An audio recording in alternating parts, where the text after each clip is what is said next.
El ogro del bosque de la medianoche. Cuento belga.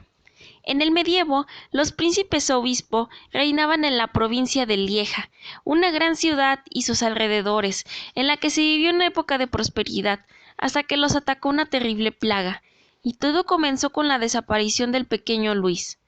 Luis y Enrique eran unos gemelos inseparables, e incluso cuando uno se enfermaba, el otro lo seguía poco tiempo después. Cada mañana desde el amanecer, los dos muchachitos llevaban las vacas a pastar, a cierta distancia de la granja familiar, y regresaban el rebaño al atardecer. Tenían un carácter dulce y reflexivo. También eran muy cumplidos con su tarea. Esto hacía que sus padres se felicitaran por haber engendrado una descendencia así. Todo iba muy bien, pero una tarde estalló el drama. Enrique regresó demasiado inquieto de la campiña sin su hermano Luis, ya que éste se había internado en el bosque para recoger allí algunas moras, y no había aparecido, a pesar de que lo habían llamado una y otra vez. Ese lugar era conocido como Bosque de la Medianoche, por la oscuridad que en él reinaba, pues la luz del día no lograba penetrar debido a lo espeso y frondoso de sus árboles. Estaba situado a varios kilómetros de la granja, y como el padre temía que le hubiera ocurrido un accidente, tomó su linterna, le silbó a su mejor perro y partió hacia allá de inmediato. Al término de una larga e infructuosa búsqueda, y con la muerte en el alma, se disponía a regresar con las manos vacías, cuando un ladrido sospechoso lo alertó. Su perro rascaba el suelo con frenesí mientras gemía. El hombre se dio cuenta de que la tierra había sido removida recientemente en ese lugar, y lo asaltó un sombrío presentimiento, pero se puso a cavar y pronto descubrió el cadáver de su hijo. ¿Y en qué estado, santo Dios? El pobre gemelo había sido devorado casi por completo.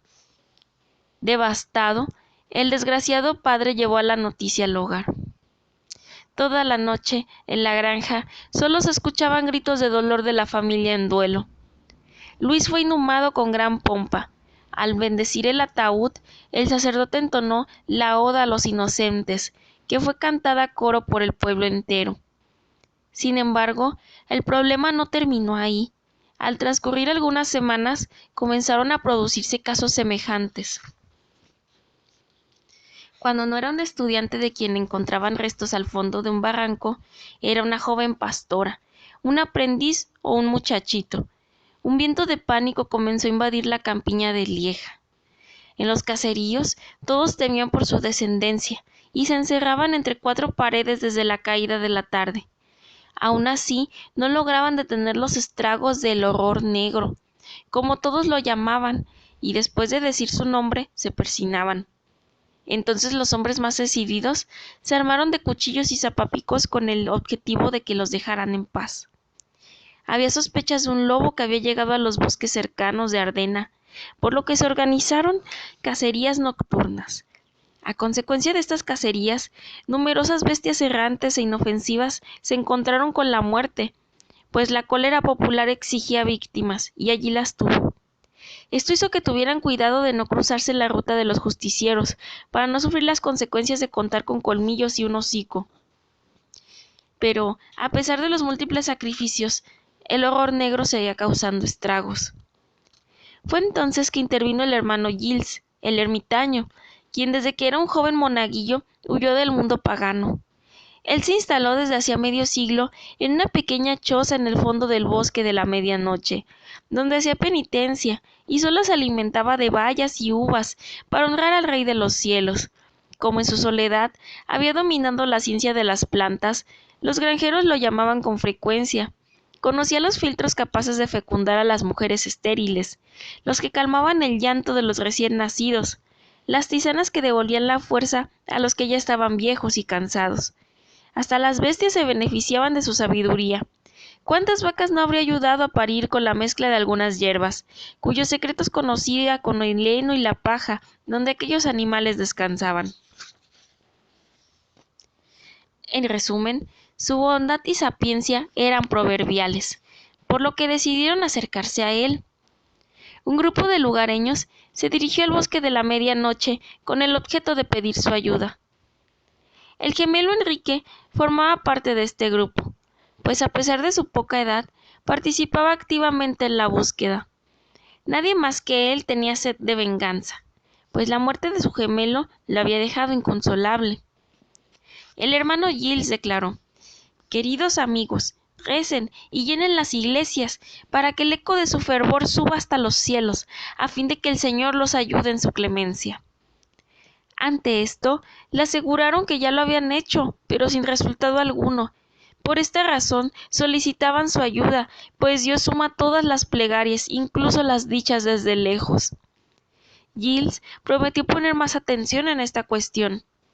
Algunas cortezas de árbol otorgan clarividencia cuando se las quema al recitar determinadas oraciones, explicó Giles. Quizás su poder me permita entrever al culpable. Estas palabras reanimaron la esperanza de los lugareños. Pero, continuó el ermitaño, la recolección de tales ingredientes necesita brazos robustos, y yo soy viejo. Entonces el gemelo Enrique propuso prestarle sus brazos fuertes, ya que ningún esfuerzo extra lo iba a detener si esto le permitía la captura del horror negro. El hermano Giles aceptó su ayuda, y cada quien regresó a sus ocupaciones.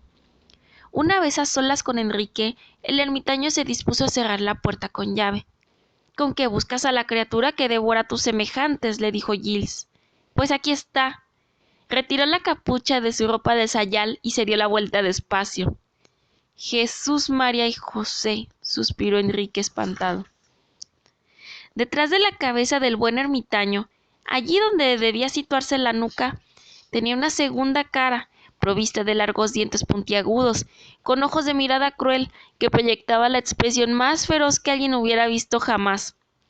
La visión era tan atroz que el gemelo pensó que era presa de una pesadilla. Pensó que esas abominaciones no podían ser reales, a menos que el diablo estuviera mezclado en ello. Ahora bien, el diablo estaba mezclado en ello. «Te presento a Mal, Giles», comentó el ermitaño, «el regalo del maligno. Mira, pequeño, el hombre no está hecho para vivir solo, y aquí está la vergonzosa prueba. Después de años de retiro y de renuncias, la soledad me pesó a tal grado que le supliqué a Dios que me enviara un compañero, pero fue sordo a mi súplica. Desesperado, me dirigí entonces al príncipe de los infiernos, y fui castigado por esta blasfemia, pues apenas había hecho esta solicitud a Satán, se me apareció en medio del fuego y llamas. ¿Tú eres quien desea un amigo?», se rió socarronamente. «Te lo concedo. A partir de hoy, tu parte mala estará atada a tus pasos y te seguirá donde vayas». Así nació Mal, Giles, la encarnación de todas mis fuerzas oscuras. «Mal, Giles tiene hambre», interrumpió la horrible cara, con una voz espeluznante. Dócil, el ermitaño se dio la vuelta y se dirigió hacia Enrique, caminando hacia atrás. Con un terror imposible de describir, el gemelo vio acercarse a él la temible boca con dientes puntiagudos, pero cuando Mal Giles estaba a punto de comerse de un bocado su nariz, Enrique tuvo un reflejo de genio.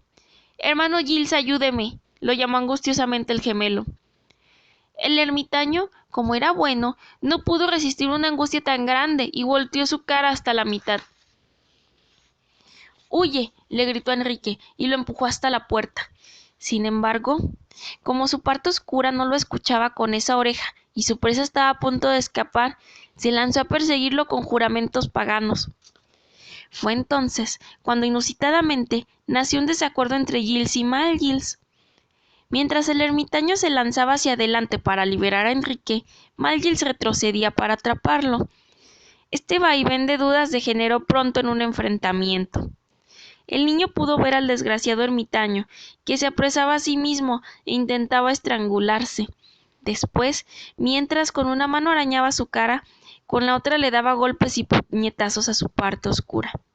El gemelo Enrique corrió a pierna suelta y llegó sin detenerse hasta el pueblo, aprovechando este extraño combate. Cuando los lugareños alertados regresaron con refuerzos a la cabaña del ermitaño, este ya había muerto. Su cara buena reflejaba una sonrisa tranquila, como la de un santo que se ha liberado de sus tormentos. La otra, por el contrario, todavía proyectaba expresiones de rabia. Después del entierro del ermitaño Giles, ningún niño volvió a desaparecer en la región. No obstante, se dice que en algunas noches de luna llena surgen extraños gritos del cementerio que se atribuyen a Mal Giles, criatura del diablo, que vocifera su hambre por toda la eternidad.